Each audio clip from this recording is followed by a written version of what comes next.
Alright, so in this video today, I'm going to talk about the Philadelphia 76ers and how we need to pursue Victor Oladipo in this upcoming offseason.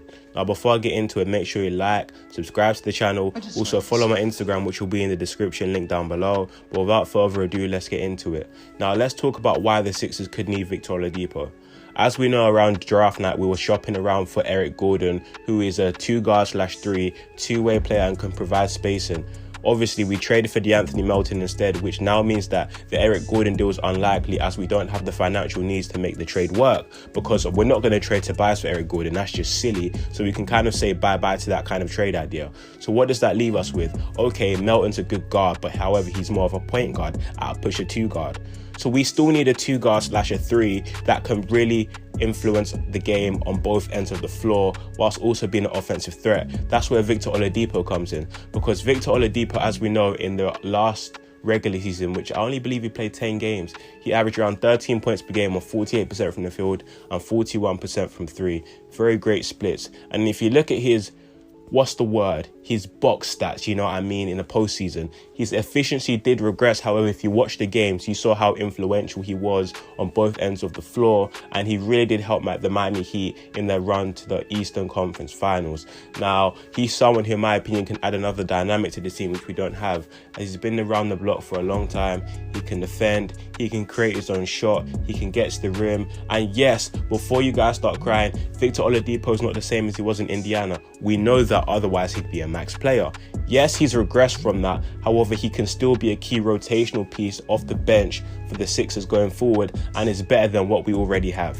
So he's someone that you should look to add to the squad, and in my opinion, it will not come at a costly price. This is because the Miami Heat are rumored to be trying to get another star, which is going to cost money.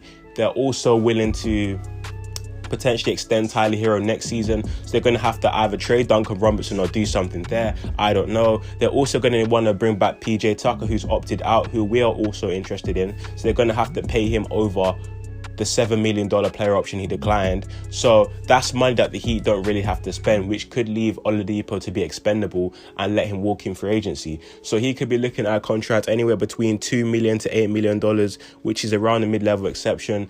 And it's just worth it, because the upside you can get of Oladipo is maybe he's just still finding his feet from his injury, so there could still be a lot more we can get out of him, so he can become more of that old Oladipo. Maybe not to the same extent, but still be a very productive player on both ends of the floor.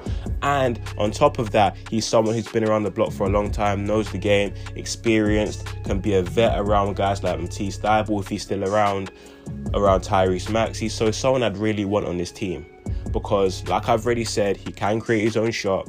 Not the best three-point shooter, however, the offensive spark he does give you kind of makes up for it. And on top of that, he's a very pesky defender, the type of guy we need. He's the type of guy that'll be diving around for loose balls, be hustling around the court, and that's someone we really need, and that's someone the fans will definitely gravitate to. So let me know what you guys feel about Victor Oladipo in the comment section down below. And in my opinion, I feel like he's a very good alternative to Eric Gordon, who I believe we can no longer get unless he gets bought out. And why not take a chance on him? He's better than whatever we have on the bench. He's better than Furkan. He's better than all these other bums we've had for years. So why not try something out? You know what I'm trying to say.